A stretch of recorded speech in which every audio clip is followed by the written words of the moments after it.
Calixte est né à Rome, dans le quartier du Trastevere, aux alentours de l'année 155. Sa famille est une famille d'esclaves d'origine grecque. À l'époque, le quartier du Trastevere, ce qui signifie « au-delà du Tibre », Tibre est la traduction française de Tevere, le quartier du Trastevere était le quartier des Juifs, et donc aussi des chrétiens qui étaient issus des Juifs. Calixte ne devient chrétien qu'au début de sa vie adulte. Il est au service, comme esclave, d'un haut fonctionnaire de l'empereur Commode, appelé Capofaro. Celui-ci est aussi chrétien. Calixte s'occupe de l'administration de ses biens. Il est très apprécié par son maître car c'est un bon administrateur. Il gère aussi les biens de certaines veuves et de ses frères chrétiens. Malheureusement, certains de ses placements sont perdus à cause d'une faillite de banque. On le met alors en prison et il est condamné au bagne en Sardaigne, où il travaille à l'extraction du sel dans une mine. Il est libéré au bout de 3 années, vers 190, et il revient à Rome. Il est affranchi. Vers 199, le pape Zéphirin, qui vient d'être élu, le prend comme secrétaire. Il le nomme archidiacre et lui donne la direction du clergé de Rome.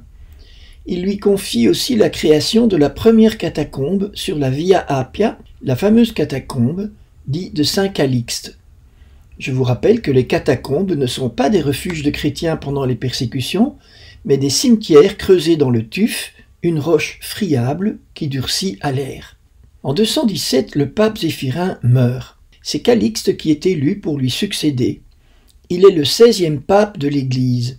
Son pontificat durera 5 ans, 2 mois et 10 jours. Immédiatement, Calixte doit faire face à l'opposition de son rival malheureux, le prêtre Hippolyte, brillant mais excessif. Le nouveau pape doit défendre la foi trinitaire contre Hippolyte et ses partisans, mais aussi l'usage d'absoudre les péchés, en particulier ceux que certains rigoristes considéraient comme impardonnables, l'idolâtrie, l'adultère, l'homicide.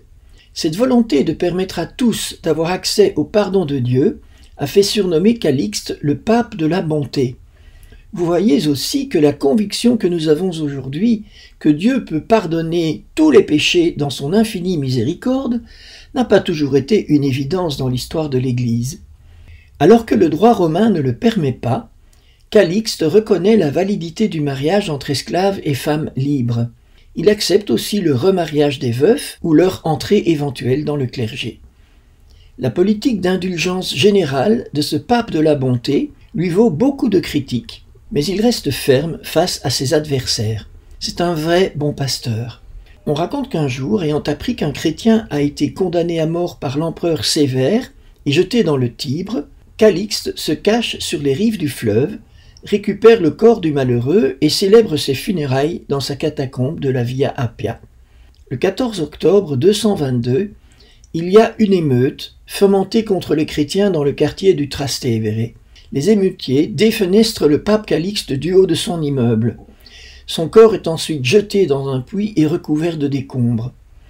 Un prêtre l'en retire une quinzaine de jours plus tard pour l'enterrer dans une catacombe sur la Via Aurelia. Au début du IVe siècle, Calixte est reconnu martyr, avec une date de fête, ce qui est rare à l'époque, le 14 octobre. En 790, on translate les reliques de Saint Calixte dans l'église de Santa Maria in Trastevere. La tradition rapporte que cette église aurait été construite sur le lieu d'un modeste oratoire consacré à Marie que Calixte avait fait construire dans sa maison. C'est le premier lieu de culte érigé à la mémoire de la mère du Christ dans la cité éternelle. À côté de la basilique actuelle se dresse le Palazzo San Callisto qui abrite différents dicastères de la curie romaine.